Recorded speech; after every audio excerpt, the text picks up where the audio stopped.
নবম পে কমিশনের সঙ্গে প্রধান উপদেষ্টার সাক্ষাৎ। নবম পে স্কেলের চূড়ান্ত প্রস্তাবনা জমা দিলেন জাকির আহমেদ খান। তো দর্শক, আজকে প্রথম আলো পত্রিকায় সরকারি চাকরিজীবীদের জন্য একটি গুরুত্বপূর্ণ প্রতিবেদন প্রকাশিত হয়েছে, তাই ভিডিওটি না টেনে শেষ পর্যন্ত দেখুন। আর এখন পর্যন্ত যারা আমাদের চ্যানেলটি সাবস্ক্রাইব করেননি, দ্রুত সাবস্ক্রাইব করে ফেলুন। মহার্ঘ ভাতা ও নবম পে স্কেলের সর্বশেষ আপডেট সবার আগে পেতে আমাদের চ্যানেলটি সাবস্ক্রাইব করে রাখুন। তো দর্শক, নবম পে কমিশনের চূড়ান্ত প্রস্তাবনা জমা দিয়েছেন কমিশনের চেয়ারম্যান জাকির আহমেদ খান। প্রধান উপদেষ্টার সঙ্গে একটি বিশেষ বৈঠকে এই প্রস্তাবনা হস্তান্তর করা হয়। আজকের প্রতিবেদনে আমরা আলোচনা করব এই নতুন বেতন কাঠামো ও সংশ্লিষ্ট বিষয়গুলো নিয়ে, যা সরকারি চাকরিজীবীদের জন্য গুরুত্বপূর্ণ। বাংলাদেশের সরকারি চাকরিজীবীদের দীর্ঘ প্রতীক্ষার অবসান ঘটাতে যাচ্ছে নবম জাতীয় পে কমিশনের প্রস্তাবনা অবশেষে প্রধান উপদেষ্টার হাতে তুলে দেওয়া হয়েছে। রাজধানীর যমুনায় অনুষ্ঠিত এক বৈঠকে এটি আনুষ্ঠানিকভাবে হস্তান্তর করা হয়।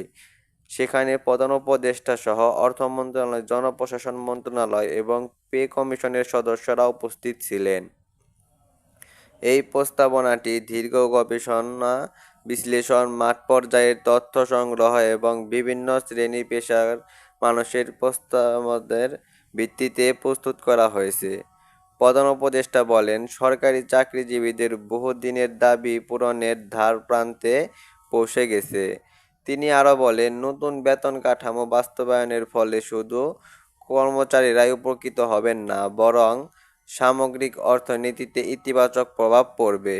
কারণ বেতন বাড়লে ভোগ্যপণ্যের চাহিদা বাড়ে, যা বাজারে গতি আনবে এবং ব্যবসা বাণিজ্যে নতুন প্রাণ সৃষ্টি করবে।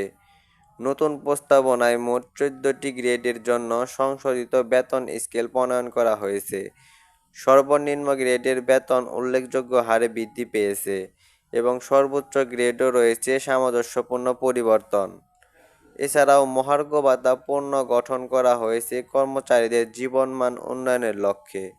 শুধু তাই নয়, হাউস রেন্ট, চিকিৎসা ভাতা, শিক্ষা ভাতা ও অন্যান্য সুবিধা আনা হয়েছে যুগোপযোগী পরিবর্তন। বিশেষ করে মধ্য ও নিম্ন আয়ের চাকরিজীবীদের জন্য এটি একটি বড় স্বস্তির বার্তা। তো দর্শক, এই পর্যন্ত এসেও যারা এখন পর্যন্ত আমাদের চ্যানেলটি সাবস্ক্রাইব করেননি, দ্রুত সাবস্ক্রাইব করে ফেলুন।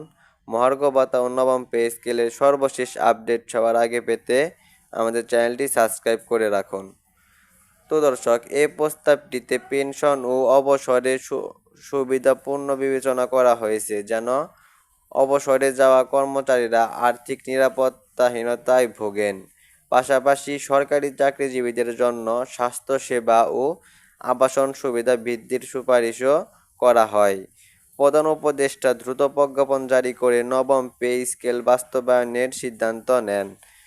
তার মতে, এই পদক্ষেপ সরকারি চাকরিজীবীদের মধ্যে নতুন উদ্দীপনা সৃষ্টি করবে এবং তারা আরও নিষ্ঠার সঙ্গে দেশের সেবা করবেন।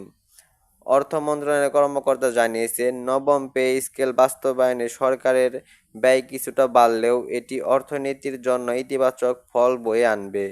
সরকারি চাকরিজীবীদের সংগঠনগুলো এই প্রস্তাবনাকে ঐতিহাসিক সিদ্ধান্ত বলে অবহিত করছেন। তাদের দাবি ছিল সর্বনিম্ন বেতন 30,000 টাকা এবং সর্বোচ্চ বেতন 1,00,000 টাকা। এই বিষয়ে প্রস্তাবনায় এসেছে ইতিবাচক অগ্রগতি।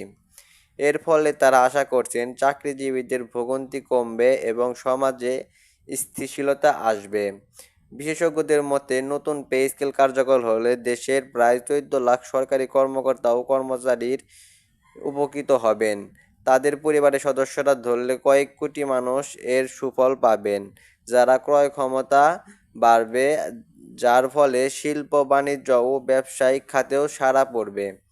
অর্থনীতিবিদদের মতে, এই সিদ্ধান্ত শুধু সরকারি খাতেই নয়, বেসরকারি খাতেও প্রভাব ফেলবে, কারণ অনেক প্রতিষ্ঠান সরকারি কাঠামোর সঙ্গে মিল রেখে নিজেদের বেতন পুনর্নির্ধারণ করতে বাধ্য হবে।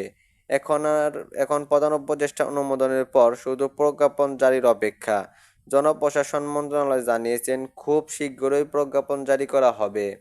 নির্ধারিত তারিখ থেকেই নবম পে স্কেল কার্যকর হবে। ফলে সরকারি চাকরিজীবীদের বহুদিনের আন্দোলন, দাবি এবং প্রত্যাশার সফল পরিণত ঘটতে চলছে। তারা এখন ভবিষ্যতের দিকে নতুন আশার আলো নিয়ে তাকিয়ে আছেন।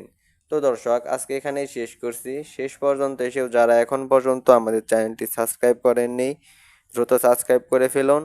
মহার্ঘ ভাতা ও নবম পে স্কেলের সর্বশেষ আপডেট সবার আগে পেতে আমাদের চ্যানেলটি সাবস্ক্রাইব করে রাখুন।